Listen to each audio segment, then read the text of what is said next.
네, 6장을 보도록 하겠습니다. 개시 리어어 태산이언을 자위 여무왈 여 불룽 구여와 대왈 불룽이니이다.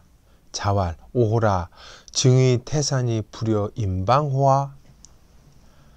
해석을 먼저 보겠습니다. 개시가 태산에 여 제사를 지냈다.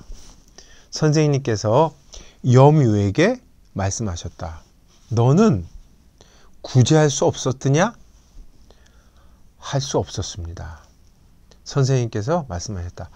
오호라, 태산이 임방보다 못하다고 한 적이 있었더냐? 정도 해석이죠. 들으시는 분들께서 못마땅해 하신지 제가 알고 있습니다만, 이 부분이 문제가 된다는 걸 저도 잘 알고 있습니다.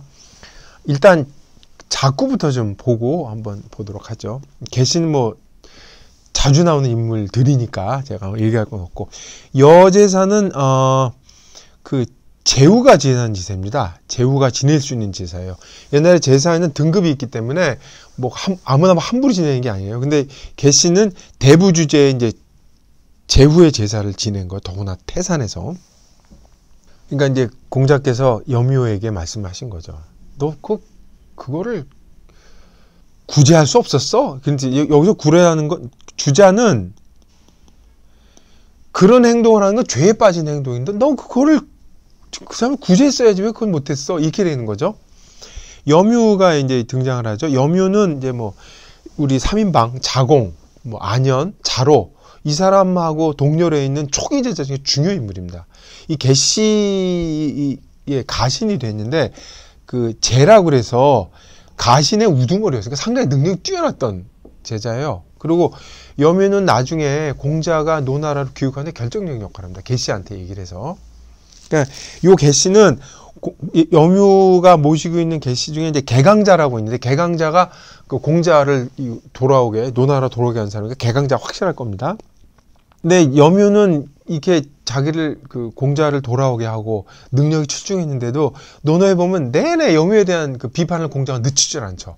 이것에서 보듯이 여묘가 일은 잘하는데 대답하죠. 불능 할 수 없었습니다. 무슨 얘기예요? 제 권한 밖의 일은 저는 할 수가 없었던 것 같습니다. 라는 말에 공자가 이제 분노한 거죠. 너는 도덕적 용기가 부족한 우리 앞장에서 읽었죠. 근데 의를 보고 행하지 않으면 무용이라 용기가 없는 것이다. 도덕적 용기가 없는 것에서 공자가 이제 불만을 터뜨린 게 그 장면이죠. 여기 보면 구가 이제 주자는 구제하다, 죄에 빠진 걸 구하다라고 해석을 했는데, 구의 뜻밖에 막다는 뜻이 있어요. 저지하다. 너 왜 못 막았니? 제가 보기엔 이게 문맥이 훨씬 준합니다. 전체적으로 지금은 이것은 그냥 막다, 저지하는 뜻으로 해석하고 있습니다. 너 막을 수 없었더냐? 다른 판본에 보면 같은 뜻인데 불자가 요불자로 되어 있죠. 이렇게.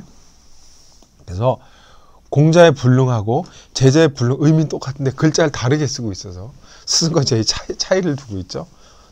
막을 수 없었더냐? 막을 수 없었습니다. 굉장히 화가 난 거예요. 공자. 오호라 태산이 임방보다 못하다고 한 적이 있었더냐에 대해서 의견이 많죠. 이것도 역시 증위, 요 위자 때문에, 증위 때문에 그러는데, 주어가 누구인가에 따라서 의미가 완전히 달라집니다. 첫째는 주어가 공자로 얘기한 거죠. 내가 한번 얘기를 한 적이 있지 않았느냐? 태산에서 얘기를 할 때, 태산이 임방보다 못한다고 얘기한 적이 있었더냐? 태산이 임방보다 못할 리가 없죠. 앞에는 임방이 나왔으니까, 이거는 공자 탄식이 들어간 거죠.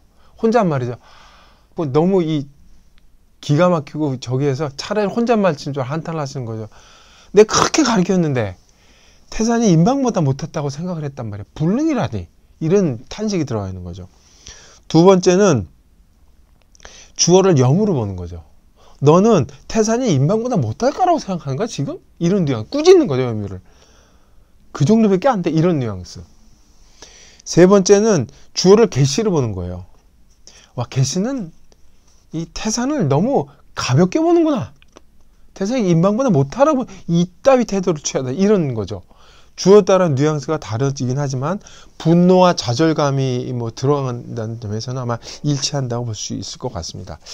근데 이 부분에서 핵심은 제가 보기에 뭐 주석가들 의견입니다만은 염유 비판이나 염유를 꾸짖거나 계시를 비판한다는 면이 분명히 두드러지긴 하지만 진짜 관심을 두어야 될 것은 어떤 태산의 신령스러움인 것 같아요.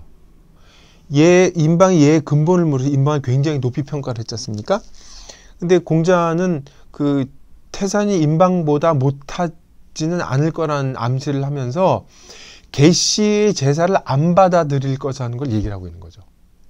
태산은 그 계시가 아무리 제사를 지내서 화려하게 뭐 뻑적지근하게 해도 제사를 안 받아들일 거란 얘기죠. 그런 제사 따위는. 다시 말해서 태산의 신령스러움에 대해 방점을 지켜야 돼요. 그 태산의 신령스러움은 계시의 제사를 받지 않겠다고 하는 것과 맞물리면 어떤 고대인들이 갖고 있던 그 정의로움의 한 측면을 가리키는 거예요. 단순히 계시 비판이 아니라 태산의 신령스러움에 의탁을 해서 그런 식으로 니들이 예를 차린다고 예는 실행되는 것이 아니다라고 하는 그 어떤 그 정의로움에 대한 관념이 밑에 은밀히 깔려 있지 않는가. 그렇게 읽어야 염유에 대한 비판과 계시에 대한 비판이 좀 더 높은 차원에서 뭐라 그럴까 수행이 된다고 그럴까. 그런 거를 읽을 때 이 부분을 제대로 읽을 수 있으라고 저는 생각을 합니다.